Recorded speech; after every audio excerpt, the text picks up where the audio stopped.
Nacido en un país donde el color de la piel marcaba el destino de uno, pasó toda su vida luchando por un país en el que todas las gentes fueran iguales. It is an ideal for which I am prepared to die. Tiene una voluntad de hierro. Fija en su mente hacer algo y se vuelve inquebrantable. Durante 27 años continuó su lucha desde detrás de los muros de la cárcel. Se hizo como el acero. Separó su propia angustia de lo que sabía que tenía que hacer para sobrevivir. 3 décadas entre rejas pudieron haber hecho un hombre derrotado y olvidado. A cambio, salió de la cárcel para dirigir a su país a un nuevo comienzo. Es un luchador de la libertad. A veces llega hasta donde los ángeles no se aventurarían. Ese es Mandela. Nelson Mandela, viaje a la libertad. 11 de febrero de 1990. Una extraordinaria visión. Después de 27 años entre rejas, Nelson Mandela sale de la cárcel como un hombre libre. Ha dedicado su vida a luchar para acabar con la dominación de una raza sobre otra. Y esta liberación promete todo un nuevo capítulo en la historia de Sudáfrica. Ha sido un largo viaje hasta este momento. Un viaje que empezó en un remoto rincón de esta preciosa tierra.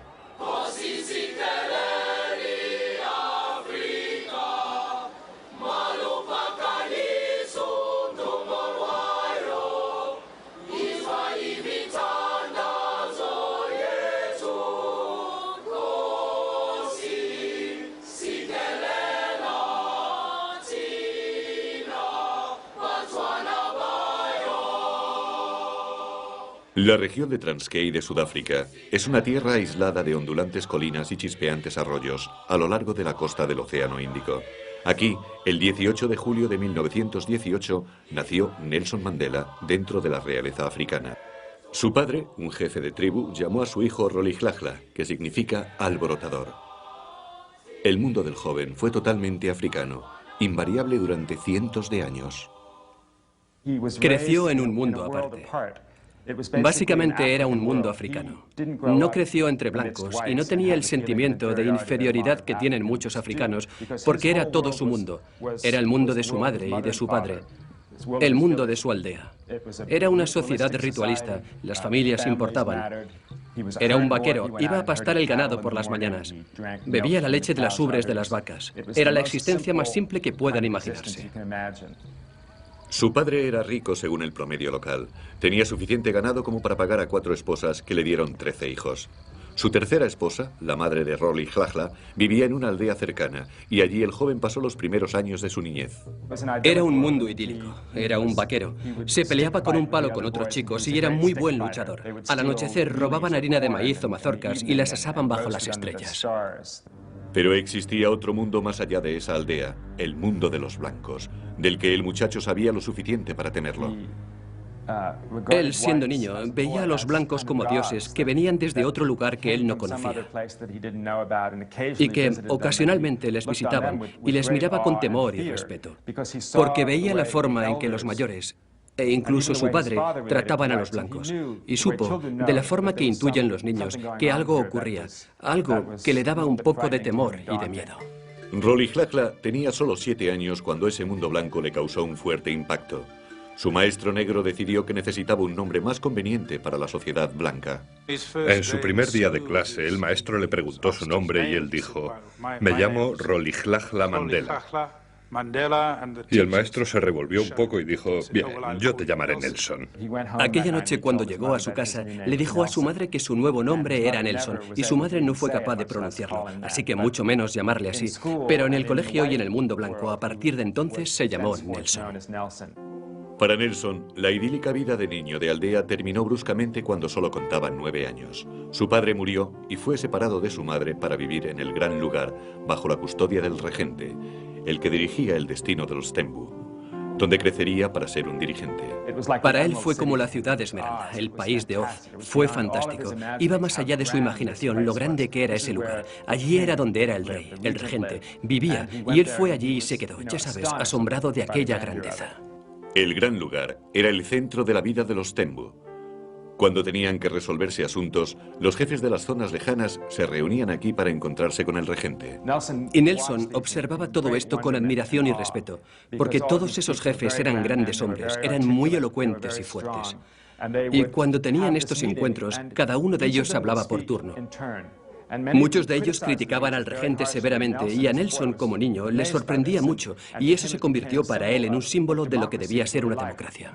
El regente crió a Nelson como a su propio hijo y le encaminó para ser un consejero del nuevo rey. Para su educación, Nelson fue enviado a un internado de élite. Cuando terminó el internado le mandaron a la Universidad de Fort Hare, el Harvard de los negros de Sudáfrica. Allí se enfrentó con su primer dilema moral. Fue elegido como representante de los estudiantes en una votación que él consideraba injusta. Cuando rechazó el puesto, fue expulsado. El asunto fue de gran relevancia, pero Nelson lo vio como una cuestión de principios y no cedió. Su inquebrantable determinación por seguir su sentido de la justicia le caracterizó el resto de su vida. A la edad de 21 años, Nelson regresó a Transkei y descubrió que el regente le había buscado una novia. Nelson se sobresaltó. No estaba preparado para una vida de matrimonio, ni tenía intención de casarse con una chica local, así que se marchó a Johannesburgo. En 1941, Johannesburgo le abrió los ojos sobre la auténtica Sudáfrica. Aquí existía un mundo de injusticias debido a la separación de las razas. Era un mundo al que nunca antes tuvo que enfrentarse. Realmente creo que la eliminación y la relativa protección del principal peso del racismo de los blancos le habría salvado del impacto decisivo que el impacto psicológico que muchísimos negros sudafricanos sufrieron en su época. En 1941, Sudáfrica no era solo un país de africanos dirigido por blancos. Era un país en el que los africanos se veían forzados a enfrentarse a su disminuido estatus cada día de su vida, de la mañana a la noche. La separación de los blancos definía totalmente la vida de los africanos, desde el hospital donde nacían hasta el autobús que les llevaba a casa en la ciudad donde vivían o a la escuela donde acudían. Cuando llegó a la edad adulta, su trabajo era el único entre los africanos, su casa la única entre los africanos, el tren que le llevaba a trabajar era únicamente para africanos, podían pararle en cualquier momento, en cualquier lugar, y obligado a mostrar su pase y documentos en los que se reseñaban las zonas donde podía entrar. Por primera vez en su vida, Mandela se vio a sí mismo como un hombre negro en una sociedad blanca. De una forma extraña, el racismo de la ciudad le definió como a un hombre negro. Y de alguna forma empezó el fuego interno del resentimiento que finalmente condujo a una rebelión en toda regla. Muy pronto, después de su llegada a Johannesburgo, cuando buscaba trabajo, le presentaron a Walter Sisulu, un prominente hombre de negocios africano, activista del Congreso Nacional Africano. Me impresionó al instante su porte, su manera de acercarse, y era brillante. Era un joven muy despierto. Sisulu se percató de la fuerza que como líder podía ejercer. Por entonces, el Congreso Nacional Africano era un grupo formado por activistas luchando por terminar con las injusticias raciales a través de los medios más moderados, boicots, cartas y peticiones. Para Sisulu, el conocer a un hombre educado tan regiamente como Nelson fue un sueño hecho realidad. Con la ayuda de Sisulu, Mandela empezó a trabajar como oficinista en una firma de abogados durante el día y por la noche continuaba con los estudios de leyes. Walter empezó a llevarle a reuniones y tal como había hecho siendo un jovencito, observaba y escuchaba. Escuchaba los discursos, captó la variedad de opiniones y empezó a politizarse. Mi enfoque era que tenía al hombre adecuado y si podía, quería desarrollarle lo máximo posible. En la organización fue subiendo muy despacio. Aún era muy tímido. Todavía era reacio a hablar en público. Se daba cuenta y era consciente de su inglés, el cual pensaba que no dominaba bien. Así que en su primera etapa no habló demasiado. Fue en esa época cuando Nelson se enamoró de una prima de Sisulu, Evelyn, y a los pocos meses se habían casado. Era 1944, casi al final de la Segunda Guerra Mundial, y nacía una nueva era para la resistencia política de Sudáfrica. Los negros sudafricanos trabajaban en las fábricas ayudando a esa guerra que luchaba en nombre de la libertad y democracia que a ellos se les negaba. Fue con el espíritu de estos ideales con el que Nelson y otros jóvenes militantes del ANC formaron la Liga Juvenil dentro de dicha organización para fortalecer un enfoque más radical. En la comunidad negra se seguía dando el caso de sí amo, no amo. Y creo que ese tipo de actitud se extendió a la mayoría de los miembros del ANC. Y eso era lo que Mandela estaba desafiando y cambiando con la militancia que él, Sisulu y otros trajeron a través de la Liga Juvenil. El joven empleado de un bufete que rehusaba hablar en público dejó de ser tímido. Él y otros de la Liga Juvenil pronto llevarían a la ANC hacia una nueva dirección que redefiniría para siempre la lucha por la libertad en Sudáfrica. 1946. Nelson Mandela tenía 28 años y empezaba a tener una vida relativamente cómoda en Johannesburgo. Nació su primer hijo, un varón, y por primera vez tenía una casa en propiedad y podía disfrutar de una vida normal y feliz. Pero no iba a durar. La vida estaba a punto de cambiar para cada uno de los negros sudafricanos. Los afrikaners, nacionalistas blancos, llegaron al poder en 1948 con la promesa a los blancos de una total separación de razas. El nuevo gobierno adoptó rápidamente una serie de brutales leyes represivas. Se le llamó apartheid y su intención era mantener para siempre la supremacía blanca. Los negros comprendieron al instante que ahora eran el enemigo en su propio país. Hasta el mismo Nelson vio el cambio en la vida de Sudáfrica, vio cómo se saltaban las leyes. Y vio oscuros nubarrones amenazadores en el horizonte, tal como lo describió una vez. Cuando concentró su mente, la concentró en sus propias ambiciones políticas. Decididos a defenderse, Mandela y demás activistas lanzaron la campaña de oposición, un programa de desobediencia civil sin violencia. La campaña se esparció como el fuego entre la comunidad negra, ciudad tras ciudad. Miles de africanos se pusieron en acción políticamente por primera vez en su vida y desobedecieron las leyes del apartheid. Fue Mandela el que organizó la ayuda para dicha campaña y su clamoroso éxito le hizo ser conocido en todo el país. Mandela representaba la línea divisoria, el cambio del viejo enfoque constitucional a un enfoque más desafiante, asertivo y agresivo, y eso naturalmente le dio una imagen muy particular. Se convirtió en el símbolo de la militancia para la juventud de aquella época, y eso lo transmitió al ANC. A finales de 1952, Mandela se había convertido en una tremenda espina para el gobierno, por lo que se decidió silenciarle, y le enviaron una orden de inhabilitación. Esto redujo sumamente su libertad de hablar y de movimiento. No podía asistir a reuniones públicas o hablar a más de una persona a la vez. Ni siquiera podía asistir a la fiesta de cumpleaños de su propio hijo. A partir de ahí, Mandela tuvo que continuar la lucha tras el escenario. Pero la primera en sufrir las crecientes presiones fue su familia. Cuenta la historia que en las contadas noches en que acostaba a sus hijos, su hijo le decía: «Papá, ¿por qué no estás más en casa?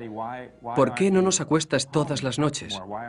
Y él tenía que decirles esas tremendas y horribles cosas, según él, de que en el mundo había cientos, miles de niños más y que él también debía preocuparse por ellos. Mandela luchó contra el apartheid, no solo políticamente, sino profesionalmente. Él y su amigo Oliver Tambo fundaron el único bufete de abogados negros de Sudáfrica. Eso era como la meca de todas las personas negras de Sudáfrica que tenían problemas legales. Solo tenían ese bufete de abogados y la gente iba a visitarles. Para entrar cada día en su despacho, tenía que pasar a través de docenas de personas que esperan en el vestíbulo para verle. Era el joven mejor vestido de todos nosotros. Andaba erguido y se acercaba a preguntar a los testigos con una gran confianza. Eso preocupaba a algunos de los magistrados ante los que normalmente comparecía. Pero Mandela soportó tanto racismo en los juzgados como lo hacía en las calles de Johannesburgo. Tuvo testigos blancos en procedimientos que rehusaron o trataron de rehusar ser preguntados y contestar a un hombre negro, ya que nunca habían sido cuestionados por ningún hombre de color. Nunca habían tenido una relación de confrontación con un hombre negro que, de hecho, tuviera alguna autoridad sobre ellos. En aquella época era algo revolucionario. Mientras tanto, el gobierno continuaba imponiendo implacablemente el apartheid y aplastando cualquier oposición. Comunidades enteras fueron obligadas a salir de sus hogares, a veces a punta de pistola, y realojadas en zonas áridas a las afueras de la ciudad. Pero mientras la represión aumentaba, lo mismo hacía la voluntad de Mandela. Al ver que el poder nacional se iba cerrando sobre la vida de Sudáfrica, se dio cuenta que no había salida para él. Ese era su destino, y las cosas solo iban a ponerse aún peor. Ahora ya no podía escapar, ni tampoco lo quería. Las 24 horas al día Mandela luchaba contra el apartheid de todas las formas posibles. Su vida entera se consumió en esa lucha. Entonces, en diciembre de 1956, el Estado finalmente movió ficha. En una redada por todo el país, la policía detuvo a Mandela y a 155 activistas más y les acusó de alta traición. La detención de Mandela, además de su interminable trabajo político, fue más de lo que su esposa, Evelyn, pudo soportar. Después de 12 años de matrimonio, le abandonó. A solas, Mandela aguantó el juicio por traición y se tardarían 4 largos años antes de declararle no culpable.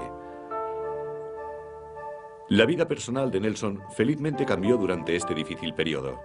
Un día, regresando a casa del juicio, divisó a una joven en la parada del autobús cuya belleza le deslumbró. Se llamaba Winnie Madikizela. Se las arregló para concertar una cita con ella y al finalizar dicha cita decidió que se casaría con ella. En un aspecto, Winnie era, en parte, una mujer moderna, cosa que nunca fue Evelyn. Winnie fue, de alguna manera, una de las primeras mujeres modernas africanas. Era independiente, tenía su propia opinión sobre las cosas. Y él vio en ella, en lo que se convertiría más adelante, en una mujer animada, independiente y fuerte. Y eso le gustó. Quería a alguien que se sintiera a su igual. El 14 de junio de 1958, Nelson y Winnie se casaron en una pequeña iglesia de Transkei. El matrimonio le trajo a Nelson mucha alegría y su profundo amor por Winnie le fortalecería para las luchas venideras. Pero su vida estaba a punto de tomar un giro dramático. En 1960, una ciudad llamada Sharpeville mostró a Mandela la violencia que estaban dispuestos a cometer para impedir cambios. Ante una protesta, la policía disparó más de 700 veces sobre una muchedumbre de hombres, mujeres y niños negros. Mataron a 69 personas. Inmediatamente se produjeron disturbios por todo el país. El gobierno decretó el estado de emergencia y declaró ilegal al Congreso Nacional Africano. La combinación de esa masacre y la prohibición de la resistencia pacífica fue realmente la gota que colmó el vaso. Y en ese momento, el ANC, liderado por Mandela, no es que entonces fuera el dirigente de la organización, sino su pensamiento, llevó a la organización a adoptar una estrategia de guerrilla violenta. Con el Congreso Nacional Africano ilegal, Mandela se pasó a la clandestinidad. Un día era una figura pública y al siguiente había desaparecido. Cuando Mandela pasó a la clandestinidad, su figura de hombre se adornó de una imagen romántica. Se convirtió en un ídolo, en una figura gloriosa y heroica para todos los jóvenes negros sudafricanos particularmente. En fin, a partir de entonces, quedaban todos petrificados con su nombre. Desde su escondite, formó el brazo armado del ANC, Mkhonto we Sizwe, el arpón de la nación, el cual empezó a llevar a cabo actos estratégicos de sabotaje. Para Mandela, ser un comandante secreto significaba pasar la vida escapándose, donde cada movimiento debía ser cuidadosamente planificado.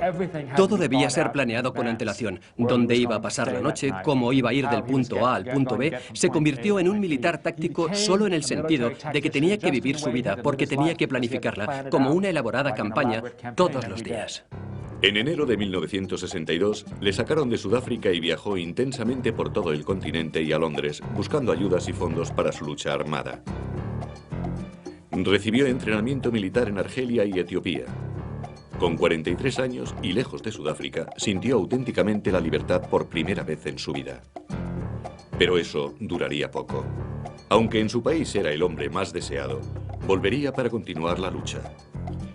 En julio, Mandela se coló de nuevo en Sudáfrica, pero pronto fue detenido por la policía.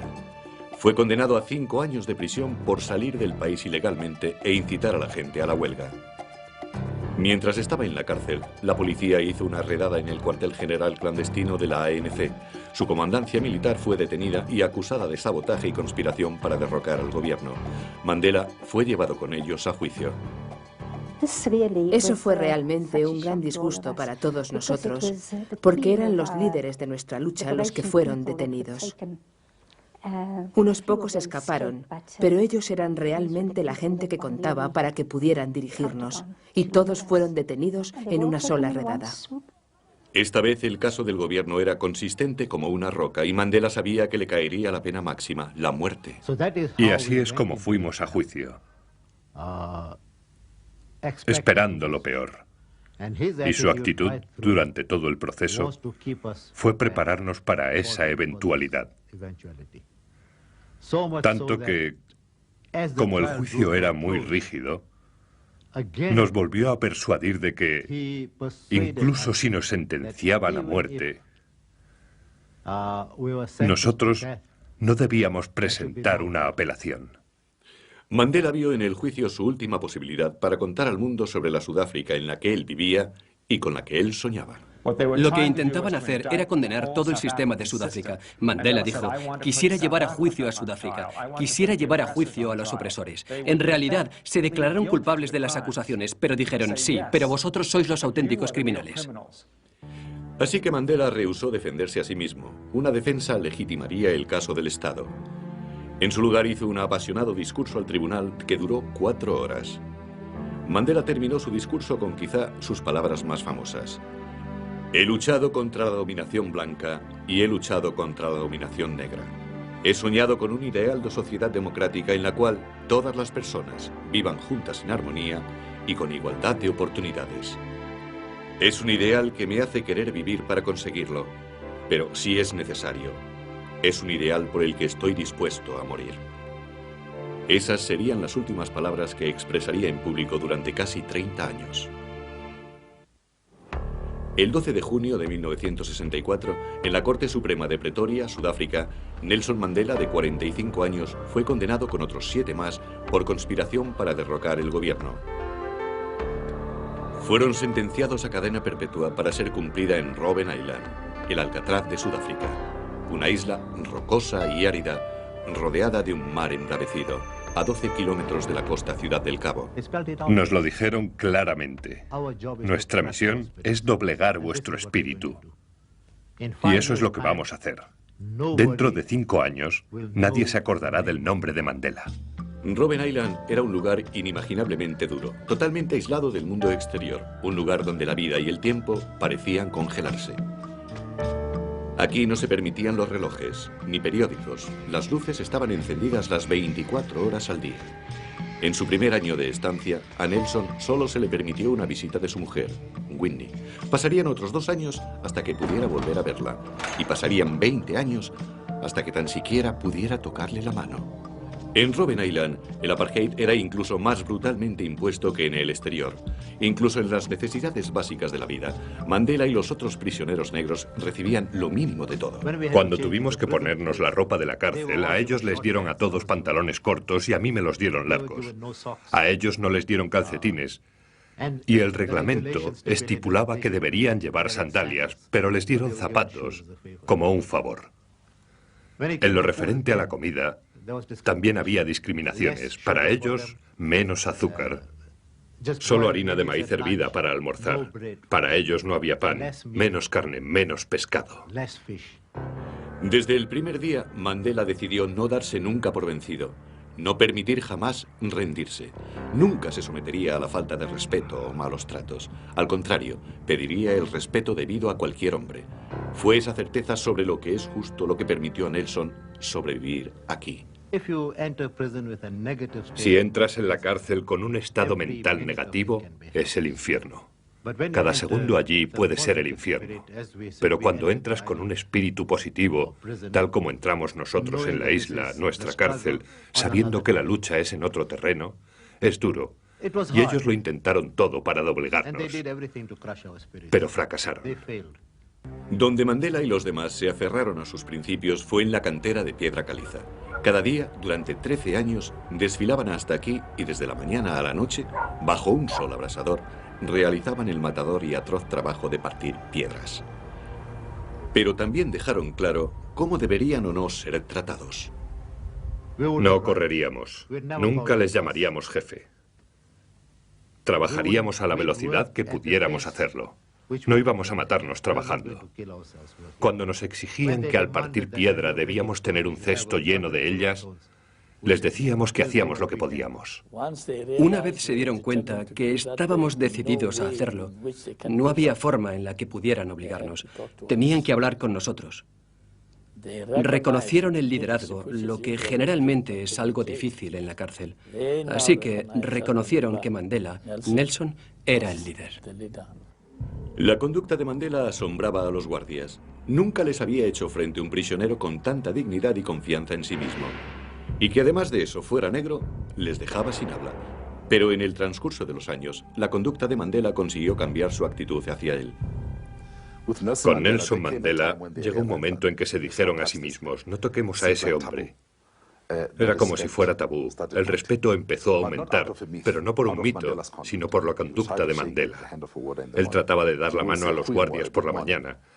Les daba los buenos días, les preguntaba por sus hijos, se interesaba por sus esposas.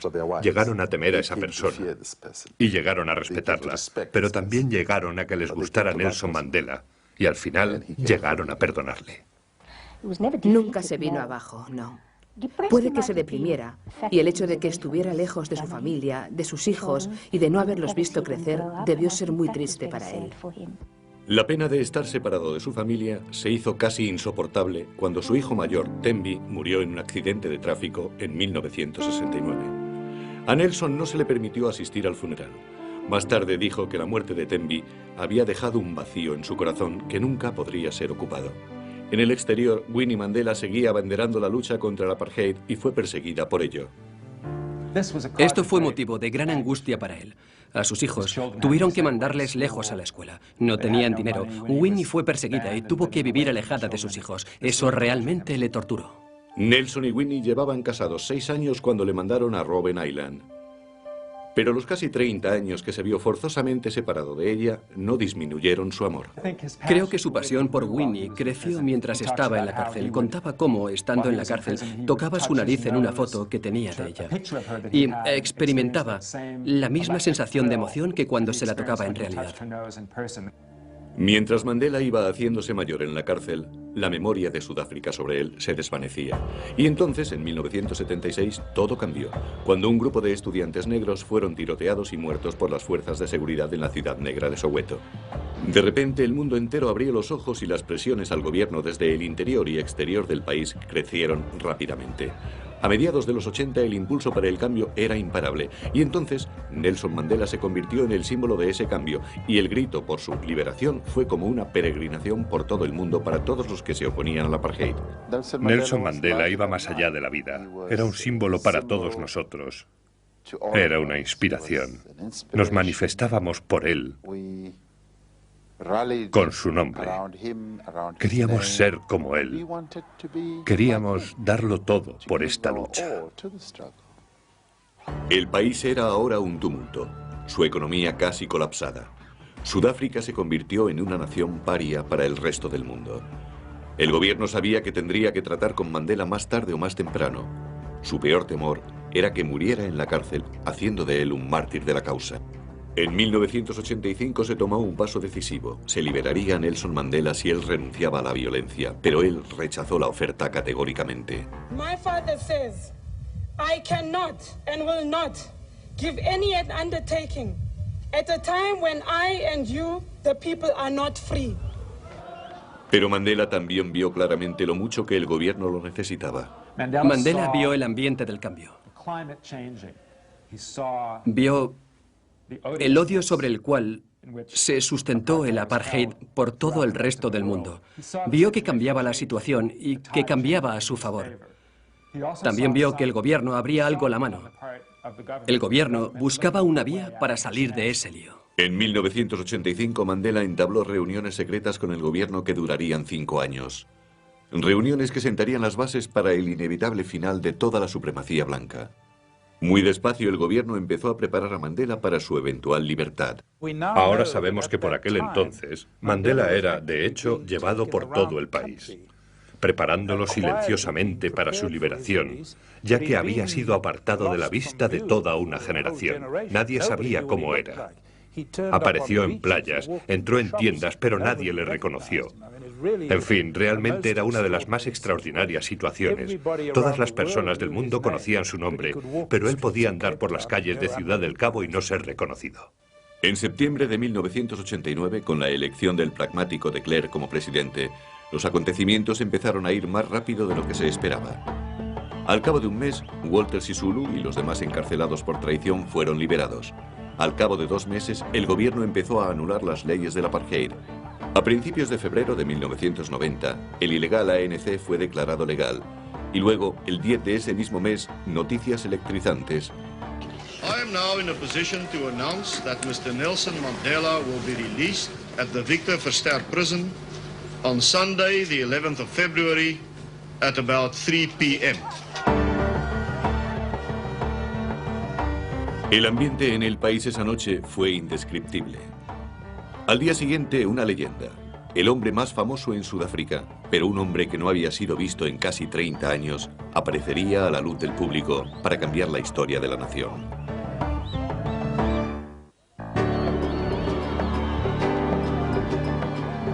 Y por fin llegó el momento. 11 de febrero de 1990. Después de casi 30 años, Nelson Mandela, con 71 años, era al fin un hombre libre. It just seemed like spring was happening in the middle of winter. Our people, I think, felt, hey, well, God, yes, loves us, man. God has heard us, and it's happening. And we are going to enter the promised land. En el país hubo una explosión de celebraciones. En Ciudad del Cabo, más de 500.000 seguidores blancos, negros, jóvenes y viejos abarrotaron la plaza principal para oírle hablar por primera vez en casi 3 décadas. Amandla! Amandla! Y África!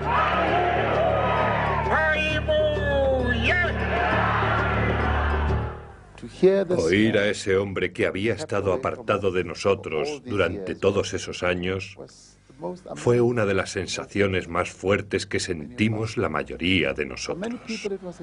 Para mucha gente fue un sueño hecho realidad.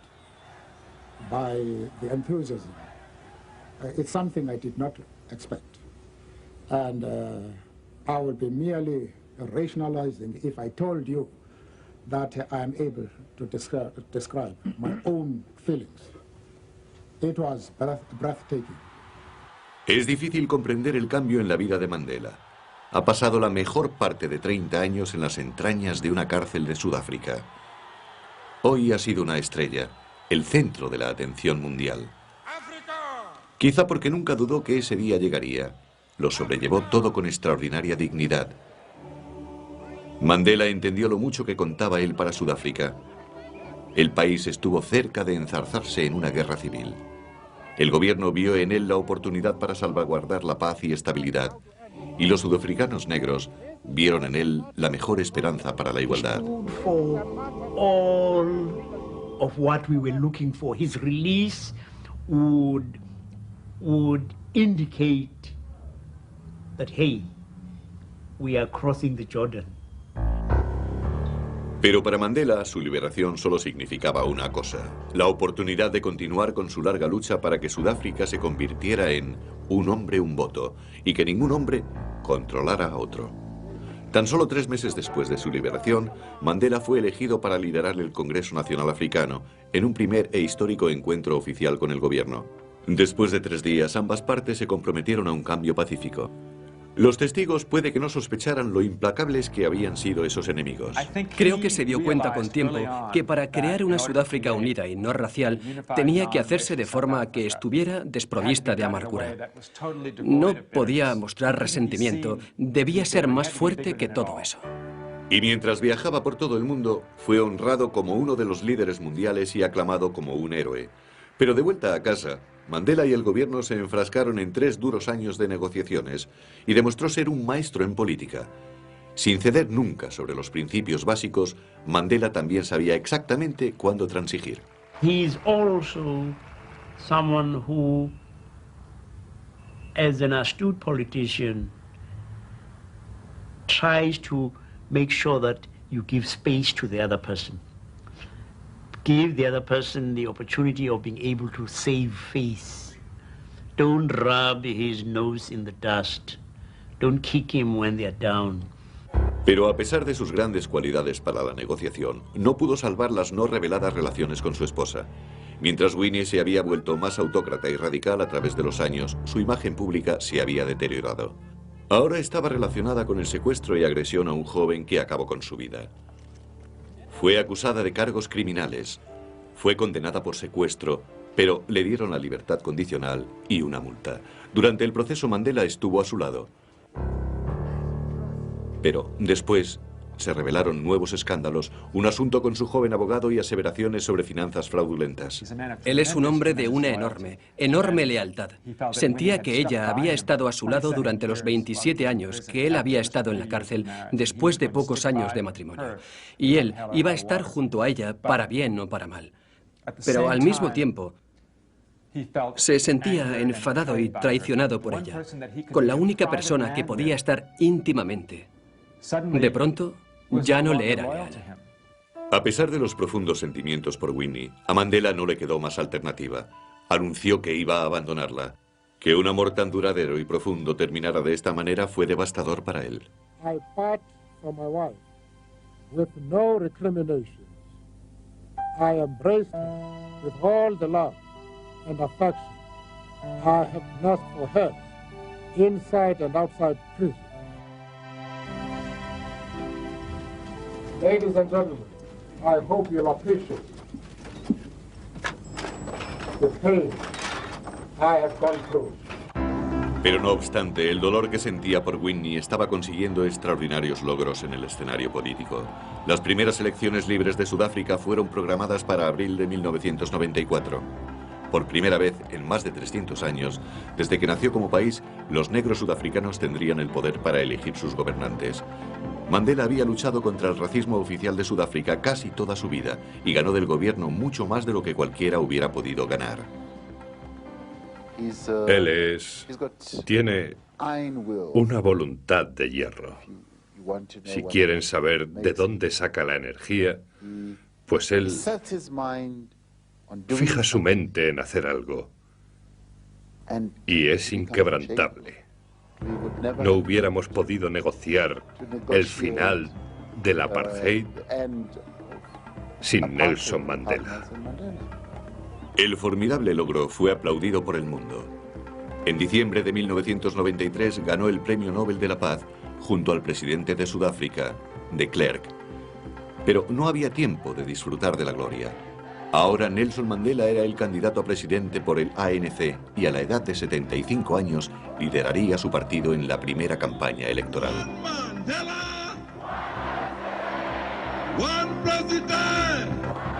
Según las apariencias, parecía un hombre con la mitad de años. Su energía parecía ilimitada mientras recorría todo el país.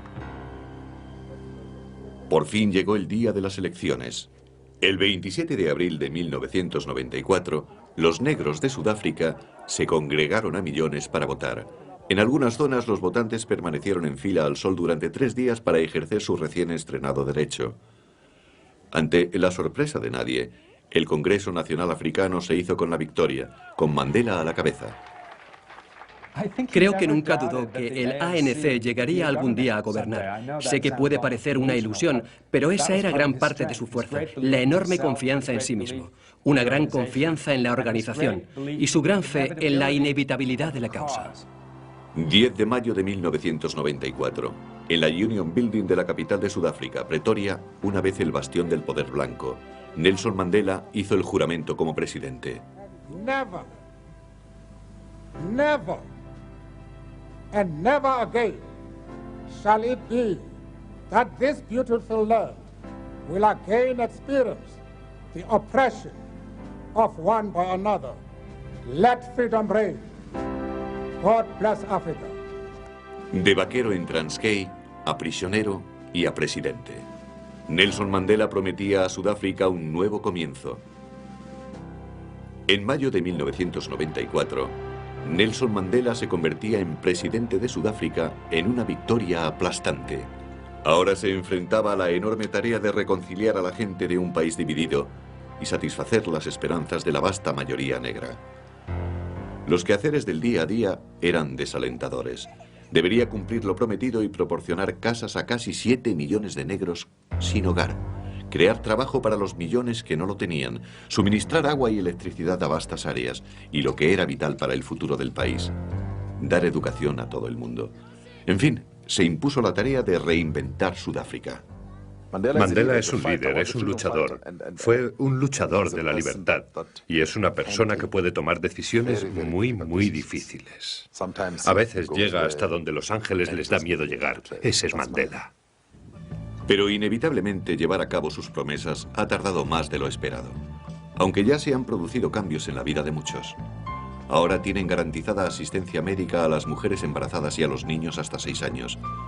Y cada escolar tiene garantizado un sándwich gratis para el almuerzo. Por lo demás, parece que la gente tiene la voluntad de esperar de momento, cuando menos. Ven a Mandela como a un hombre de palabra, cuyas promesas a la larga cumplirá. Incluso aquellos que dudaban de él, y muchos de los que tenían temor de sus reglas, están empezando a aceptar su liderazgo. I just think, that we are an incredibly blessed country. And of course, people now realize it. People who used to vilify him as a terrorist and so forth. Everyone is eating out of his hand now. Everyone.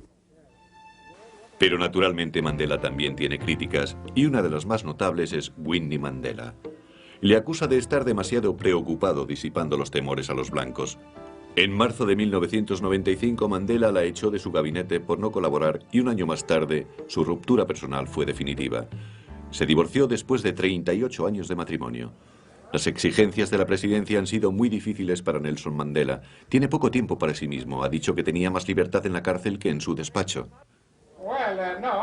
Pero las satisfacciones son considerables.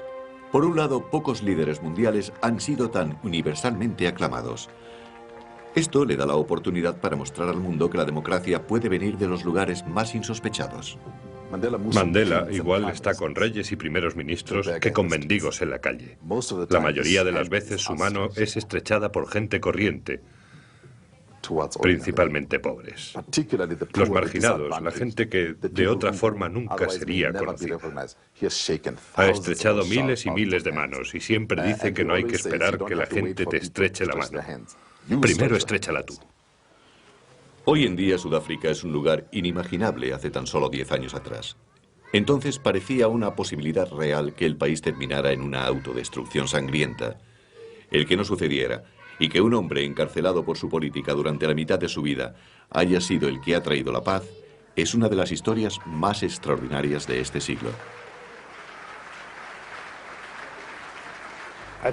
Creo que Mandela deja un poderoso legado, que es una especie de cimiento para la nueva sociedad. Puede que vaya mal, pero estoy seguro de que nos ha dado una gran oportunidad.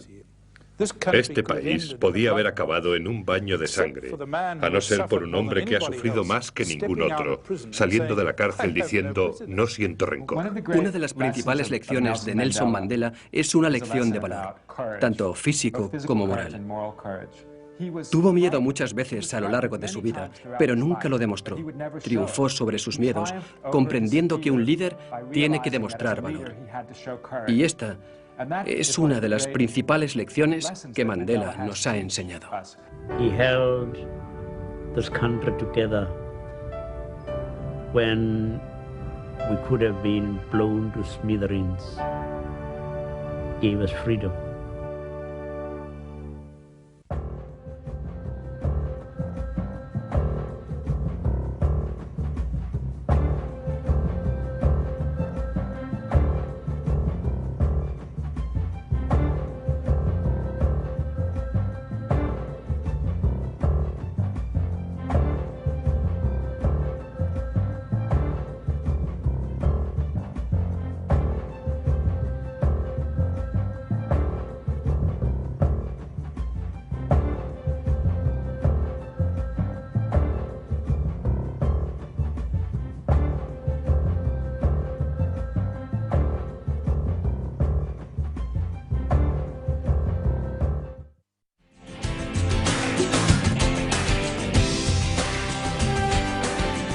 Canal de Historias.